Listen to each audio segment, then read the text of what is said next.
So ఇవన్నీ follow అవుతారు. కానీ ఈ క్వశ్చన్ నేను స్మోకింగ్ అసోసియేషన్ కోసం వాళ్ళ కోసం అడుగుతున్నాను సార్. Smoking yes. మీరు అన్నీ చెప్తారు, అన్నీ ఫాలో అవుతారు, కానీ ఇంటర్నల్గా ఏదైనా స్ట్రెస్ ఉంటే మనకి ఇంటర్నల్గా ఇన్ని జరుగుతాయి అని తెలియదు, కానీ స్ట్రెస్ వస్తే మేము వెళ్ళాలి, స్మోక్ చేయాలి, ఆ స్ట్రెస్ పోతుంది అనే డైనమాలో ఉంటారు. సో ఈ స్మోకింగ్ కూడా మనకి ఇంపాక్ట్ క్రియేట్ చేస్తుంది అంటారా?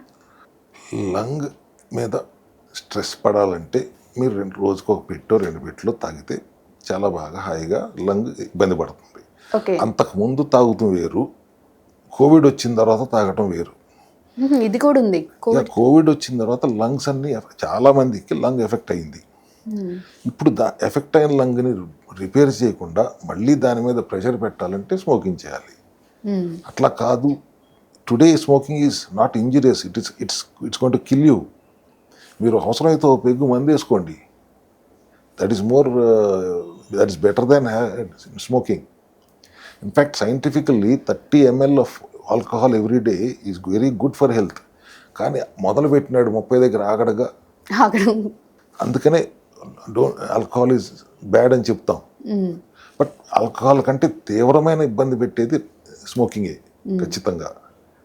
అది జీవనశైలిలో మార్పులు అంటే అట్లా ఇవన్నీ కూడా దాంట్లో భాగంగానే చెప్పాను సార్. ఇంకో కొంతమంది అంటారు మేమేం బాక్సెస్ తీసుకోవట్లేదు, రోజుకు ఒక్కటే కదా, ఏమవుతుంది అని అంటారు. ఒకటే ఏం తాగుతున్నావు? ఒక బాక్స్ అంటే రోజుకు ఒక్క సిగరెట్టా? ఒక్క సిగరెటే కదా.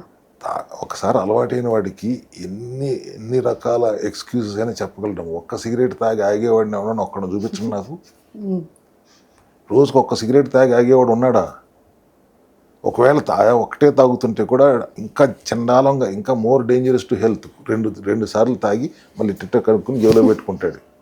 అది ఇంకా క్యాన్సర్ కారకం అవుతుంది.